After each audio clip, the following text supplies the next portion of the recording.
কিন্তু আশেপাশে তো কোনো নৌকা দেখছি না। মেয়েটা অত দূর গেল কিভাবে? সাঁতরে গিয়েছে হয়তো। এত দূর সাঁতরে যাওয়া কি সহজ কথা? মেয়েটার জামা আর চুলও শুকনো।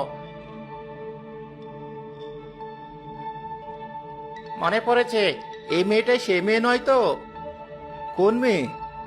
তুই শুনিসনি হয়তো, সন্ধ্যের আগ দিয়ে সুন্দর একটা মেয়েকে গাছের সাথে প্রায় দোল খেতে দেখে গ্রামের লোকেরা।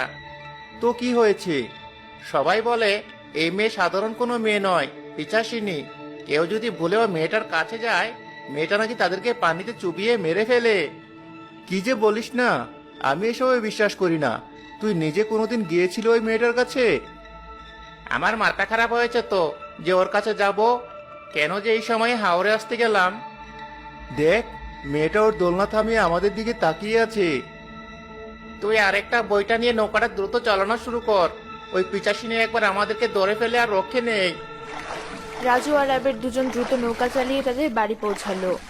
আবির ওই মেয়েটার কথা কোনোভাবেই ভুলতে পারছিল না, তাই কিছুদিন পর ছোট নৌকাটা নিয়ে সে একাই হাওড়ে চলে গেল। আজ কি মেয়েটা আসবে না? এক কাজ করি, আর একটু অপেক্ষা করে দেখি ও আসে কিনা।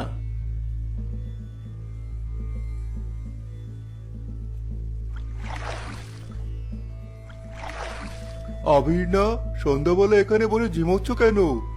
এখন এদিকে না থাকাই ভালো। আসলে আমি একজনের জন্য অপেক্ষা করতে করতে কখন যে ঘুমিয়ে পড়েছি টেরও পাইনি। আপনি বাড়ি যান, আমি একটু পরেই আসছি। ঠিক আছে, তাড়াতাড়ি বাড়ি ফিরে যেও কিন্তু। ওই তো কালকের মেয়েটা আবার গাছের দোলনায় এসে বসেছে।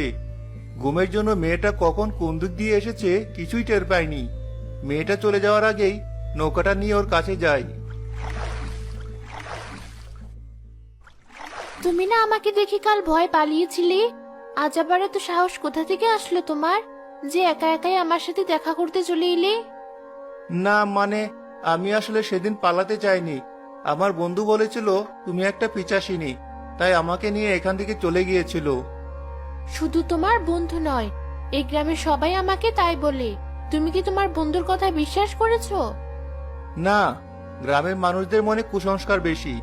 ওদের বানানো কথায় আমি বিশ্বাস করি না। সত্যিও তো হতে পারে ওদের কথা। একটা কথা শুনেছো নিশ্চয়ই, যা কিছু রটে তার কিছুটা হলেও ঘটে। তার মানে তুমি তোমার কাছে যারা আসে তাদেরকে মেরে ফেলো, আমাকেও মারবে?